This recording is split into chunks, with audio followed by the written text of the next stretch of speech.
The date is Tuesday, September 28th, 2021, and this weekend Modern returns for Season 2, Innistrad, Midnight Hunt. I am Mean Mono Green of Llanowar. Let's get to the Modern headline. I am so very excited to return with another season of coverage of the Modern format.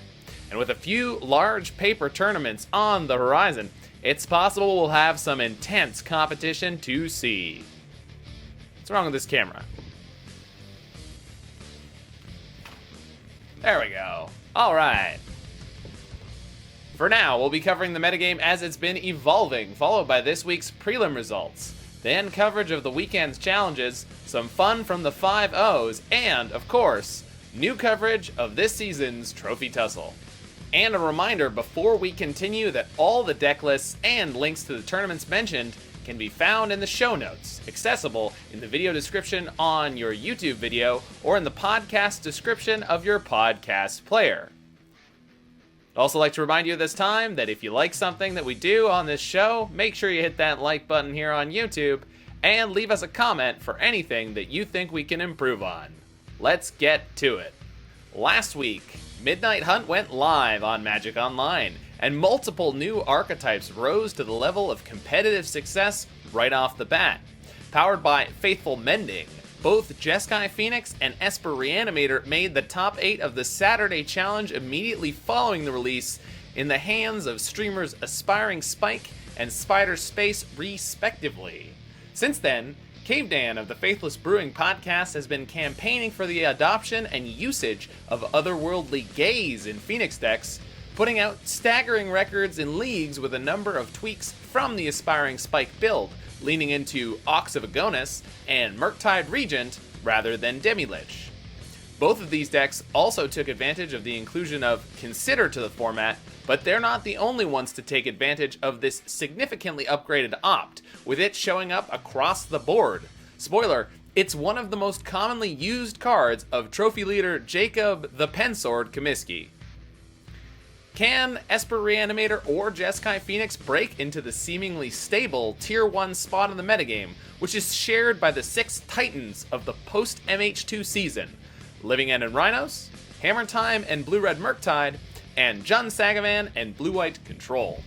After recently settling into a solid Tier 2 slot, Elementals seem to have found some new life this week with the highest number of prelim finishes recorded, with Blue-White Control and Burn following closely behind the other established Tier 1 decks, Hammer Time and Blue-Red Murktide, which are also trailing along with Yawgmoth Combo, which is evolving in some new directions with its Creature Silver Bullet package. Player Boucha was spotted playing a Yawgmoth deck, splashing a single red card in the sideboard, Magus of the Moon, and white in the form of Crime Punishment. Grinder and competitor Darth Kid put out a sick 4-0 finish on Neo Hoof Affinity, featuring the 1-2 punch combo of Neoform of any of the 7 drops, either Sojourner's Companion or Thought Monitor, which are neoformed into a Craterhoof Behemoth to take down your opponent with your swarm of Memnites, Ornithopters, and Frogmites heading into the end zone with a tremendous Alpha Strike.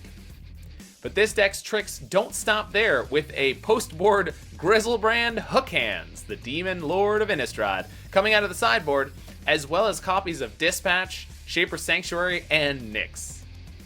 The split of decks here was suspiciously absent of Cascade variants, perhaps due to Gabriel Yellow Hat Nassif taking down the previous Saturday challenge with Living End. But would these trends continue into this weekend's challenges? The Saturday challenge, of course, which was going to be a showcase. This Week in Modern presents Challenge Recaps. The Saturday Showcase Challenge attracted 265 Modern lovers, leavers, grinders, and believers who took to this massive 9-round Swiss, with many of the top major streamers participating: Doomwake, Aspiring Spike, Canister, Yellow Hat, and more. The top 8 contained a murderer's row of players and was taken down by Jund Sagavan in the hands of Mark Stanton, who snuck into the top 8 as the only 7-2 record, then prevailed over continuing bridesmaid Hammer Time, which was played by Amplumox. even with the release of Midnight Hunt, it seems Hammer Time is the best in the format at finals appearances, and on par with every other archetype with challenge wins. In third, fourth, we see absent from prelims, but always lurking, Living End, and the story of the showcase, Boros Burn. Boros Burn in third by RVNG also showed up in fifth and seventh. And Cascade Rhinos and Etron by Master Mateus F34 were also in attendance in your top 8. Hammer Time appeared a total of 6 times in the top 32, including 9th place. And that player was also followed up by the single copy of Greentron in 10th. Bamzing MTG, the greatest modern journalist of our age, had his finger on the pulse of the meta, finishing up in 14th place on Elementals alongside another Elementals player who was in 11th place. Elementals was the second highest appearing deck in this top 32 alongside Burn. The rest of the top 32 was mainly dominated by one-ofs, including trophy champion of the last 2 seasons, Y Principe, in 17th place on Mardu Luris Midrange. Bolivo in 24th place on the oft-unseen Amulet Titan, and a 26th place appearance by Miko GK playing Wafotapa's Twist on Esper Reanimator, and Humans in 32nd place playing 3 copies of Ragavan the Nimble Pilferer. And the Sunday Challenge had a serious head-scratcher of a winner, player B Money 3 Stacks taking down the whole 82-player Enchilada, with a deck titled by its creator as Sky Noodle Midrange. And what a pile of value it is, with Icefang Kodal, Eternal Witness, Omnath, and Pitch Elementals, Fury, and Solitude getting extra value out of Ephemerate, Expressive Iteration, Counterspell, Prismatic Ending, and Lightning Bolt.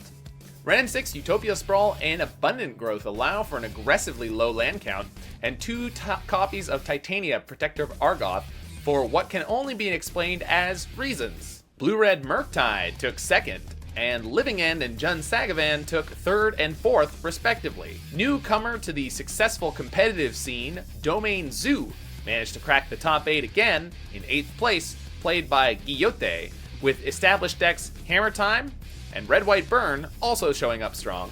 And finally, Mill in its blue-black version. Mill has been courting the title of being accepted as part of the modern competitive scene for months now, and we'll see if the tone of modern discourse is ready to accept Mill into the ranks of decks that are regularly prepared for, or if it's still treated as a Tier 2 upstart. Meanwhile, outside the top 8, Hardened Scales made a nice 9th place appearance.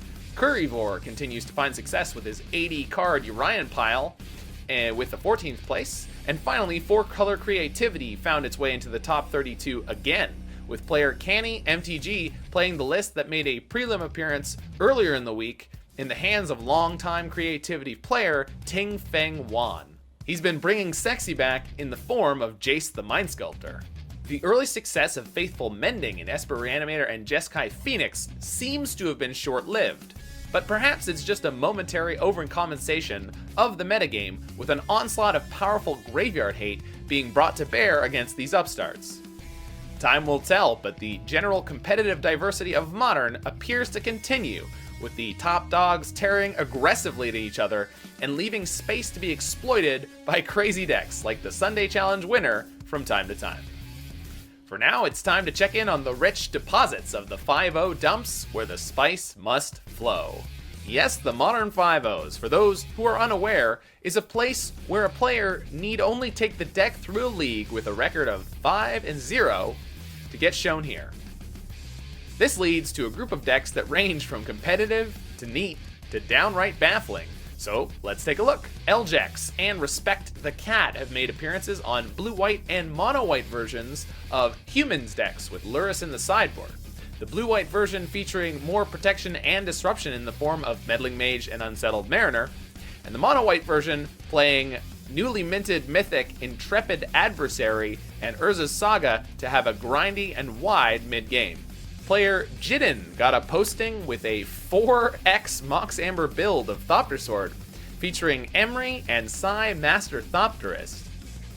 A black-red twist on Griefblade with Undying Evil and Malakir Rebirth being used on Fury and Grief got the posting played by Dogfish.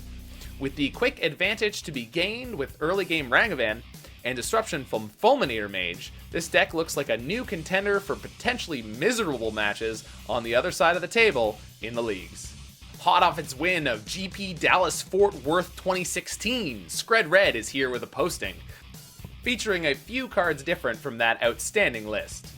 Still, with that spirit of wild cards, we get to see an appearance of Chandra's Regulator, Scrying Sheets, and Chandra Acolyte of Flame. Aspiring Spike's success over the weekend and early week inspired this posting by Bench Summer, Blue-White Urza Blade mid-range, eschewing the combo elements of Thopter Foundry and Sword of the Meek and opting instead to win the game with Construct tokens and Cauldron Complete. Dr. Combo Arun Jiggy-Wiggy Singh has been working for weeks on Blue-Red Grinding Breach featuring Urza's Saga and Dragon's Rage Channeler, and finally got a trophy with a slick-looking, mind-melting list.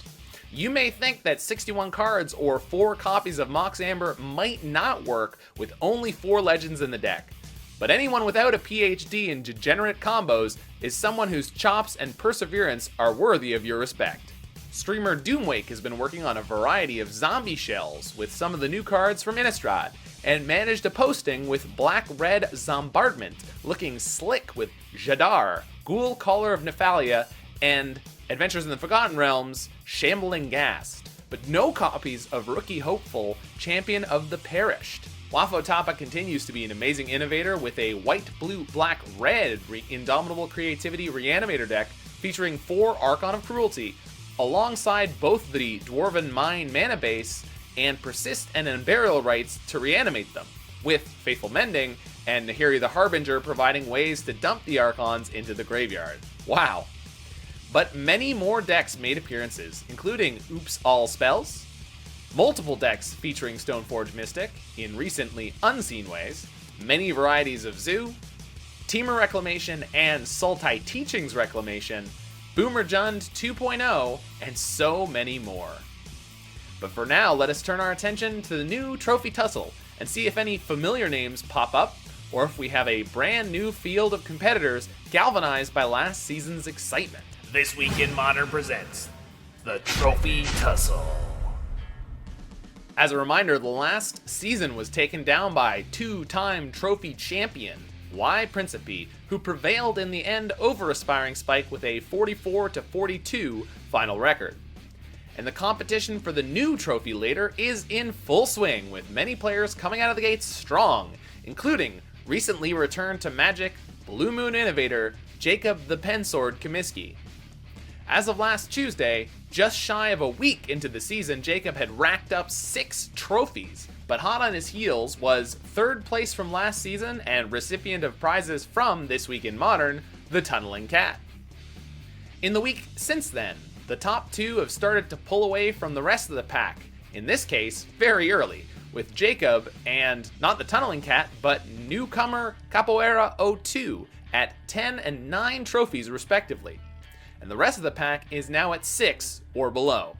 The Pensword returned several weeks ago and effortlessly put up trophies on Blue-Red Murktide and other Blue-Red variations, before returning to his favorite archetype, Blue Moon, a blue-based control deck with a mixture of supporting tempo and control elements, the haymaker of Blood Moon, depending on the version.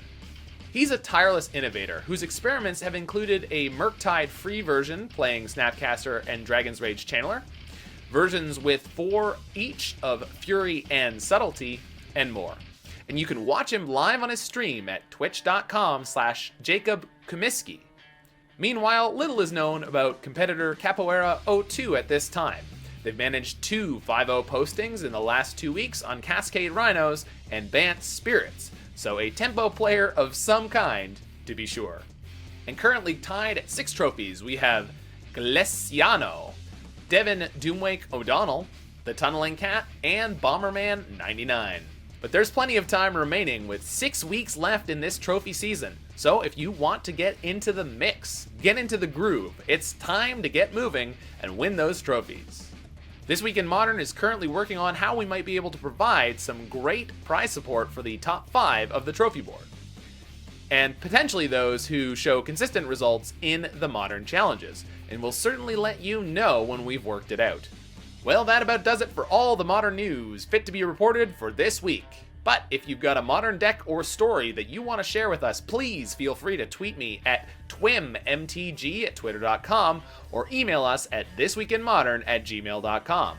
For now, this is Mean Mono Green of Llanowar wishing you the best of top decks and the best of luck.